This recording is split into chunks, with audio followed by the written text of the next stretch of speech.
2.5 सालों के अनुभव में मैं बस्तर के बारे में इतना ही कहना चाहूँगा, एक शुरुआत करूँगा।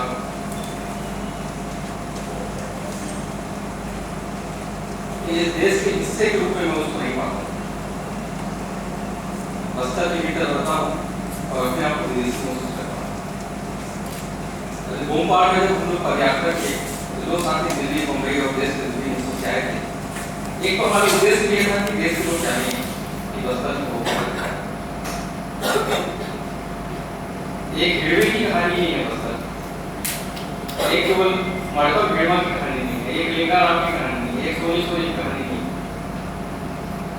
आज भी जब इस समय बैठे हुए हैं, उस समय भी 10,000 से ज्यादा जवान 10 से 20 अलग अलग दलों में, गाँव में अभी उत्पाद मचा रहे होंगे। आदमी और औरत की बात मत करिए, जानवरों की छोड़ी दीजिए। अभी भी इस समय कोई न कोई बलात्कार घटना होगा, अभी न कोई नौजवान मारा जा रहा होगा। कल एक नौजवान को मार डाले, आज भी 3 लड़कियों का जिक्र कहीं मासूम ने यहाँ पे किया था। मैं आपको बता देना चाहूँगा, उसमें से 2 लड़कियाँ तो सज्जन के परिवार के हैं, तो एक अल्पवयस्क लड़का जिनको लोग ठीक आजादी की थी 15 अगस्त की रात को उन्होंने उसके घर से उठाया और रात में उसको गोली मार दी। उसको बड़ा इनामी नस्ल उठा के पेश किया उन्होंने देश के सामने। उसके बारे में यहाँ लीगल एड के साथ ही बैठी है जो बताएगी, तो एक मामला भी लग रहे हैं। बहुत सारी चीजें हैं। मैं कहना चाहता हूँ कि मतलब एक अर्जुन का उदाहरण, अर्जुन जैसे और बहुत सारे उदाहरण हैं जो जिनके मामले भी कोर्ट में चल रहे हैं, उसको भी उठा के सीधे मामले बता के मारते हैं। अब इनको कोर्ट में भरोसा नहीं रहा।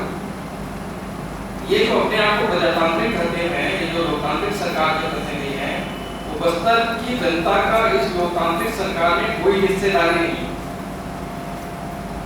बस्तर की जनता, बस्तर की आदिवासी जनता का इस लोकतंत्र में कोई हिस्सा नहीं है। और बस्तर की जनता के हिसाब से मैं कहना चाहूँगा कि इस लोकतंत्र में जनता की भागीदारी है नहीं है। ये हमारा लोकतंत्र ही नहीं है, ये देश के जनता का लोकतंत्र है नहीं। अगर इस जनता का लोकतंत्र रहता तो इस सरकार को चिंता रहती, इसके पहले की सरकारों को चिंता रहती और जनता के जमीन और जंगल को इस तरह बेचने के लिए जो है ये लूटपाट की प्रक्रिया शुरू नहीं, और उन लोगों को सही नहीं कहा जाता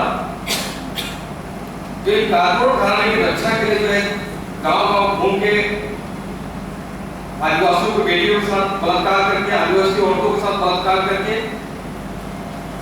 और आत्मरक्षा के लिए जो आदिवासी, आपको ध्यान होगा सुप्रीम कोर्ट ने, देश के सुप्रीम कोर्ट ने कुछ ही दिन पहले निर्णय दिया था कि आत्मरक्षा में अगर परिवार पे जब हमला हो तो आप हथियार उठा सकते हैं। तो वो क्या गलत कर रहे हैं बस्तर के लोग? फिर कौन सा गलत काम कर रहे हैं? जिस प्रजातांत्रिक व्यवस्था के तहत आप उसको सड़क में आने भी नहीं दे रहे हो, वो अपनी बात करने के जब 3 की संख्या भी गाँव से निकलते हैं तो आपको डर जाते हो। ये स्तंभ बना के रखते हैं, उसके आप डर जाते हो। ये पर्चा आप देख के आप डर जाते हो।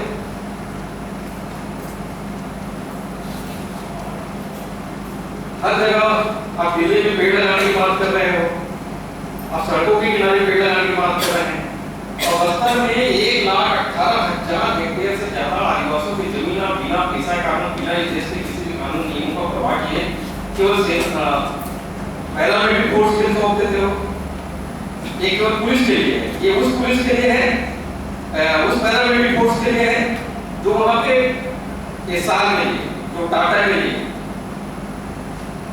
जो अडानी में लिए, जो अंबानी में लिए, जमीन और जंगल को खाली कराने के लिए तैनात किए गए।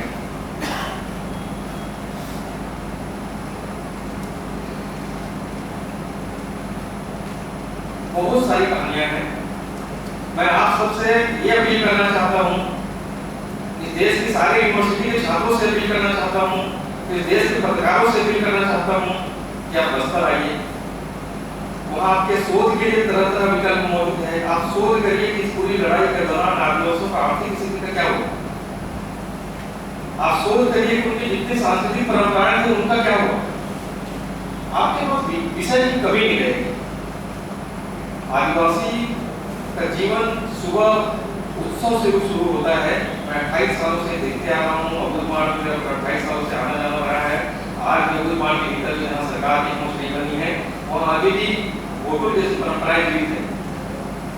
आरोप लगाते हैं कि माओवादी ने बंद करा दिया, बल्कि सरकार की जहाँ जहाँ बैठ है वहाँ तो बिल्कुल भी बंद हो गया है और आदिवासियों की तरफ की सांस्कृतिक परंपराएं बंद हो गई है। मगर उन इलाकों में जहाँ सरकार की पहुँच है वहाँ तो कुछ परंपराएं जिंदा भी है। मगर इसके बाद भी मैं कहना चाहूँगा, कई ऐसी घटनाएं हुई राजवन सिटी के आने वाले थे, साथ हैं उनके साथ एक रिपोर्टिंग की हम लोगों ने, तो ये लोग उनके फोटो के वाद्य यंत्रों को भी गोली चलाते हैं। जब जंगल जाते हैं तो उनके मृदंग और खोल से भी इनको डर लगता है, उनको भी ये फोड़ डालते हैं। ये बहुत सी लड़ाई है, किस तरह की लड़ाई लड़ रही है सरकार। खिड़की जैसी आपको 100 से ज्यादा कहानियां मिलेंगी जिसमें आप एक विजुअल एक फिल्म, एक टेलीफिल्म, एक फीचर फिल्म, एक डॉक्यूमेंट्री सब बना सकते हैं। आप आइए खिड़की की कहानियों पे फिल्में बनाइए, हर गाँव में आपको खिड़की मिलेगी, हर गाँव में आपको लिखा नाम मिलेगा, हर गाँव में सोने छोड़ी मिलेगी। आज हम लोग बस्तर में रह के इतना सब कर रहे हैं, उसके बाद मैं आपको कहना चाहूँगा कि हम लोग भी जो है बस्तर में घटने वाली घटनाओं का 5% हिस्सों तक भी हमारी पहुँच नहीं।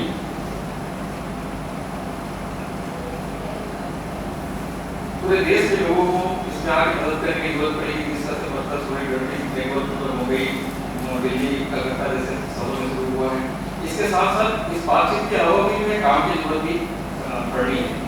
आप पुस्तक लिखने के लिए आइए, आप वहाँ पे वीडियो बनाने के लिए आइए, वहाँ रिपोर्टिंग के लिए आइए, सोच के लिए आइए।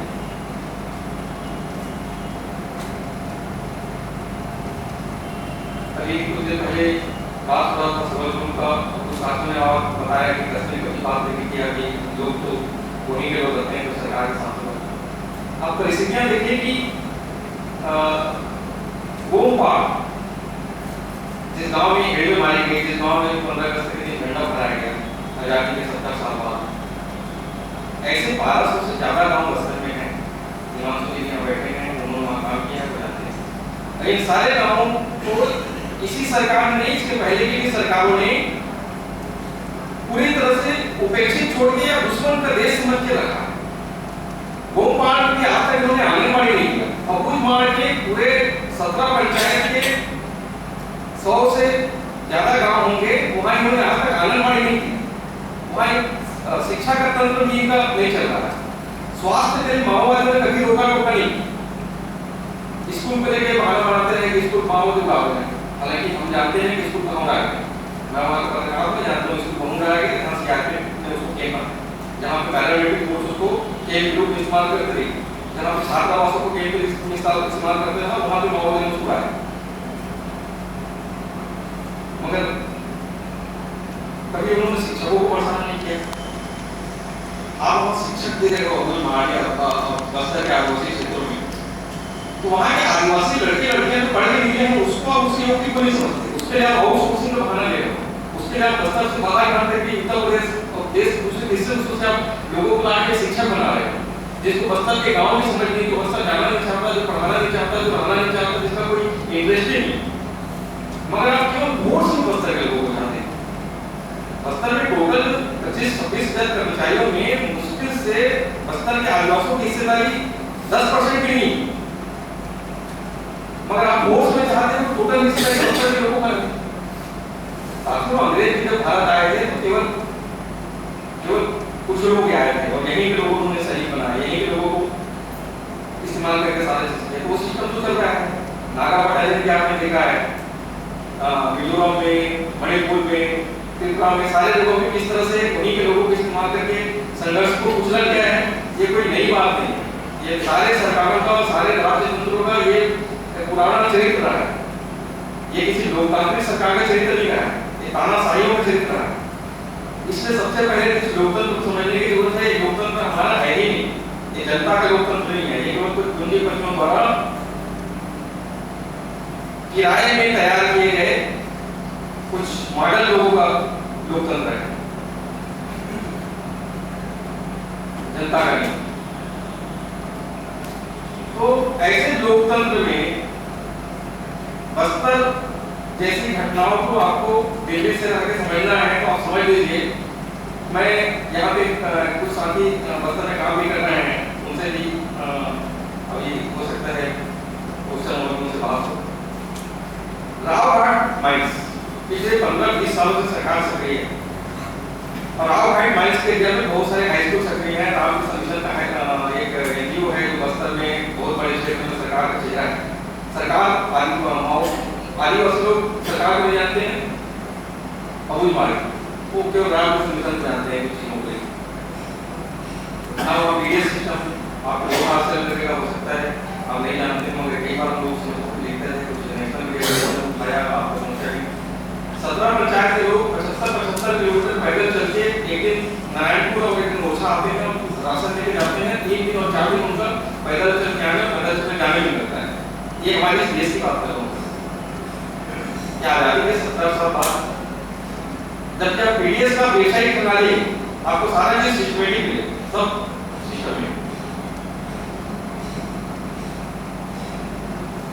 चावल माओवादी तो जा रहे हैं क्या पीडीएस सिस्टम में। तो उस रामकृष्ण मिशन की एक बात कर रहा हूं मैं, उससे सरकार का चेहरा है। एक उदाहरण कर रहा हूं, इस 15-20 सालों में वो लोग अपने 12th बेच के कम से कम 8 या 10 बेच निकला होगा। इस बेच के लड़के कहाँ गए हैं छत्तीसगढ़ सरकार से पूछिए।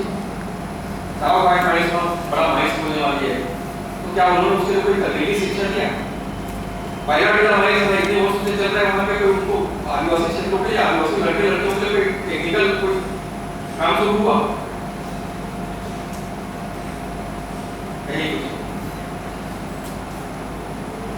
राव हाइट माइंस के एरिया में आने वाले 48 गांव को खाली कराने के लिए अभी तक 29 कैंप बना चुके हैं।